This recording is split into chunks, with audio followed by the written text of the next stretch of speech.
घाटम दास जी। उनका नाम पहले घाटम ही था, दास जी तो वो बाद में बने। तो घाटम जी का चरित्र इतना सुंदर है कि घाटम जी जयपुर के पास के गांव के बहुत बड़े चोर थे। कृपा करके अपने आप गुरु भेजेंगे आपके जीवन में। घाटम दास जी का कोई पूर्व संचित कर्म ऐसा रहा होगा जिससे उनको एक दिन रात्रि चोरी करने के लिए जंगल में बैठे थे, तो एक गुरुजी आए, एक संत आ गए। संत ने आकर के घाटम दास जी को जब देखा, ए भाई इतनी रात में तुम क्या कर रहे हो? संत वेश देख करके घाटम दास जी ने उनका हरण तो कुछ नहीं किया, बोले संत इनसे क्या लूं? बोले महाराज जी आपसे क्या छुपाऊं, चोर हूं मैं, चोरी करता हूं। संत बोले काम तो अच्छा नहीं है। बोले कि महाराज आपके लिए अच्छा नहीं होगा, पर हमारे तो घर परिवार शतकों से इसी से चल रहे हैं। हमारे दादा परदादा परदादा हम सब चोरी थे, मैं भी चोर हूं। अभी मैं कल परसों से अपने बेटा को भी लाऊंगा, उसको भी सिखाऊंगा, उसको भी सीखना तो है भाई, हमारा पुश्तैनी काम है। संत बोले क्यों करते हो, गलत है ना, किसी की मेहनत की कमाई को तुम ऐसे लूट लेते हो। बोले तो हम भी तो मेहनत करके लूटते हैं, हमारी भी तो मेहनत है। वो व्यक्ति सत्कर्म करके कमा रहा है, हम मेहनत करके पूरा मंत्रणा बना के लूट रहे हैं, तो इसमें भी तो मेहनत है। घाटम दास जी के वचन सुनकर के संत बोले भैया इसके रग रग में चोरी है, नहीं निकल पाएगी।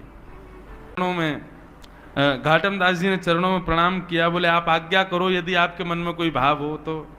बोले भाई तुम मेहनत करके धन कमाया करो। बोले मेहनत ही तो करता हूं नाथ। संत बोले ये नहीं सुधरेगा।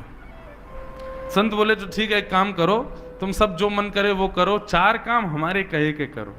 बोले आज्ञा करो। पहला, सदा सत्य बोलोगे, कभी झूठ नहीं बोलना। चोरी की तुमको छूट है, तुम चोरी करो, डकैती डालो, लेकिन तुम सदा सत्य बोलोगे। घाटम दास जी बोले ठीक है। दूसरी बात, साधु संत वैष्णव जब दिख जाएं, जहां दिख जाएं, उनकी सेवा करोगे। घाटम जी बोले जो आज्ञा। तीसरी बात, जीवन में जो कुछ भी पाओगे उसको पहले भगवान को निवेदित करोगे, चाहे चोरी की सामग्री क्यों ना हो, पहले भगवान को अर्पित करो, उसके बाद अपने जीवन में उसका प्रयोग करना जी। और राह चलते किसी भी मठ मंदिर को यदि देखो तो 100 काम छोड़ के पहले वहां प्रणाम करो, दर्शन करो, परिक्रमा करो, फिर आगे चले। ये 4 काम तुमको करने, समझ आ गए कौन कौन से?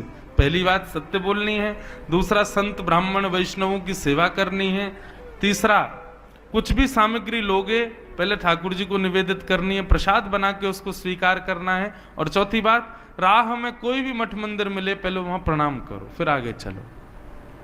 घाटम जी बोले ये तो मैं कर सकता हूं, बस चोरी की छूट है। बोले हाँ खूब चोरी डकैती करो, बस ये 4 काम ध्यान रखना। ऐसा कह के संत चले गए। घाटम जी तो महाराज अब ऐसे ही रहने लगे, सत्य बोलते थे, संतों की सेवा करते थे, कोई भी चोरी करते पहले भगवान को देते, फिर अपने प्रयोग में लेते, और कहीं भी कोई मंदिर मिलता प्रणाम करते। गुरु के बताए मार्ग पर चल रहे थे तो चोरी में उनको और ज्यादा लाभ होने लग गया। अब ज्यादा गहने मिलने लगे और ज्यादा उनके घर को लाभ होने लगा। घाटम जी बड़े खुश, बोले बढ़िया गुरु जी मिले हैं, बस ये 4 सरल से नियम बता गए हैं, सब बढ़िया चल रहा है। एक दिन गुरु जी ने घाटम जी को निमंत्रण भेजा कि हमारे मठ का उत्सव है, पधारो और कुछ सेवा करो यहाँ पे। तो घाटम जी बोले गुरु जी के उत्सव में सेवा करनी है, कोई छोटी मोटी सेवा नहीं, ऐसी सेवा करूं कि पूरा उत्सव का सारा खर्चा मैं ही करूं, तब मुझे सुख मिलेगा कि मैंने गुरु जी को दक्षिणा दी। बोले उसके लिए बड़ी चोरी करनी पड़ेगी, क्या करें? तो बोले कि महाराज जिस नगर में हम रहते हैं वहां के राजा के बड़े मूल्यवान घोड़े हैं, यदि एक घोड़ा उनमें से चुरा लिया जाए और उसके बदले जो धन आए वो इतना धन होगा कि गुरुजी के एक नहीं 6-7 उत्सव मैं ही करवा दूंगा।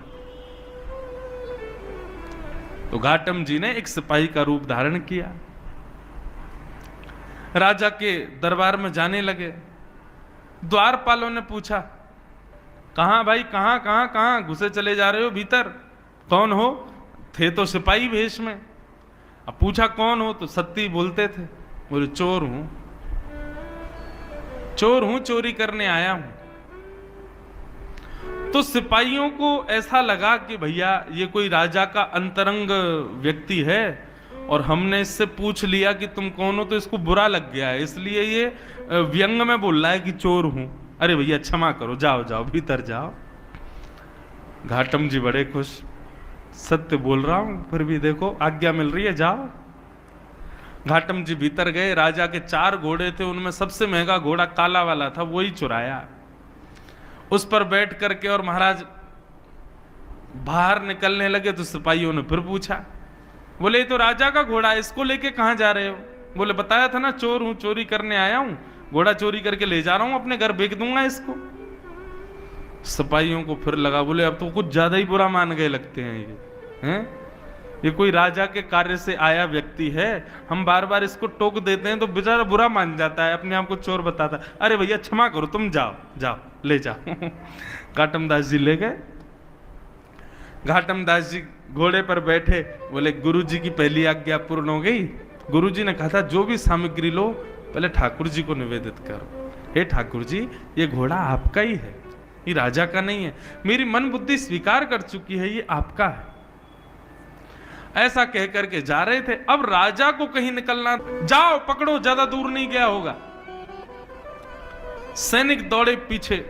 अब यहां घाटम जी घोड़ा लेकर के जा रहे थे, रास्ते में ही एक मंदिर मिल गया और मंदिर में पूजा सेवा चल रही थी। घाटम जी को वैसे भागना तो था, बोले भैया पीछे सैनिक लगे हैं, लेकिन नहीं, कोई बात नहीं, पकड़े जाएंगे तो ठीक है, गुरु आज्ञा रक्षा करेगी। गुरु जी ने कहा था पहले मंदिर प्रणाम करना। घोड़े को एक पेड़ पर बांध दिया, घाटम जी भीतर चले गए। सैनिक गए महाराज, सैनिक सब घेर के खड़े थे। घाटम जी अंदर से मंदिर से पूजा पाठ करके परिक्रमा करके बाहर आए, देखा सैनिक खड़े। सैनिकों ने पूछा, हाँ भाई ये घोड़ा किसका है? राम जी का।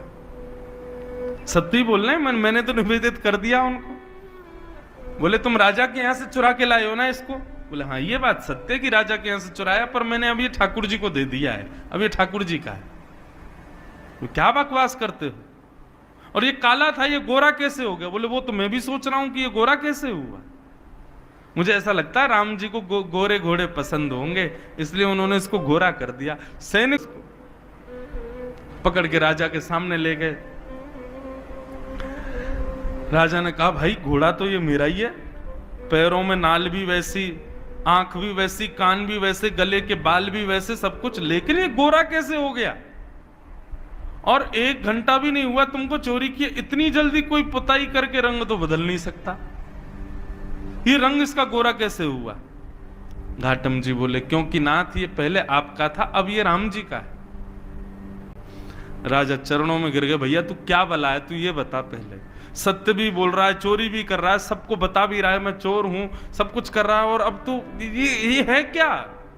बोले मैं अपने गुरु की आज्ञा का पालन कर रहा हूं, मैं चोरी करता हूं, चोर हूं, पर मैं सत्य बोलता हूं। जो भी सामग्री चुराता हूं पहले भगवान को निवेदित करता हूं, संतों की सेवा करता हूं, और कहीं भी मंदिर दिखे, मठ दिखे तो प्रणाम करता हूं। महाराज राजा बोला ये चोर बनने योग्य व्यक्ति नहीं है, बताओ कितना सत्यव्रत अपने गुरु के वचनों के प्रति।